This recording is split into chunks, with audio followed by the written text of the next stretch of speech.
बिस्मिल्लाहिर्रहमानिर्रहीम। एक पहाड़ी मुहावरा और उसकी कहानी। कहते हैं कि एक गीदड़ ने एक बार शेर को गधे का शिकार करते देखा। उसने सोचा कि शेर तो इसी तरह गधे का शिकार करता है जैसे वो मुर्गियों का शिकार करता है। फर्क फकत इतना है कि हमला करते वक्त शेर की आंखें गैज़ व गज़ब से लाल होती हैं। उसने दूसरे गीदड़ों से कहा कि मैंने शेर से गधे का शिकार करना सीख लिया है। मैं गधों को मारूंगा और हम मिलकर उसकी ज़ियाफ़त उड़ाएंगे। आपने बस ये करना है कि जब मेरी आंखें लाल हो जाएं तो आपने मुझे मुत्तले कर देना है। बाकी सब ने सरे तस्लीम हम कर दिया।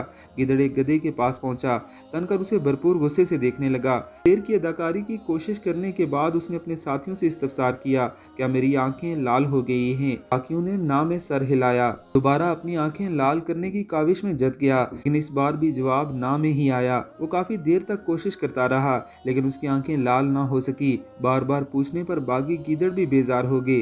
अब की बार जब गीदड़ ने अपनी आंखों की रंगत की बाबत पूछा तो सबने हाँ में सर हिला दिया। गीदड़ पूरे जोर से गधे पर पल पड़ा, लेकिन गधे ने आगे से वो दो लतियां झाड़ी। गीदड़ को अपनी जान के लाले पड़ गए। वो अपने साथियों से ये शिकवा करते हुए भाग पड़ा, कच्चियां अखियां मरवाई छोड़या। अपनी तैयारी मुकम्मल हुई ही नहीं थी तो मुकाबले के लिए पेश कर दिया। ये मुहावरा हमारी सियासी पार्टियों पर सादिक आता है, लेकिन आंखें उनकी कच्ची होती हैं और मरना आवाम को पड़ता है। तो आइंदा इलेक्शन में गौर से सियासी पार्टियों की आंखों को देखिएगा, ये ना हो एक बार फिर कच्ची आंखों से मर जाएं।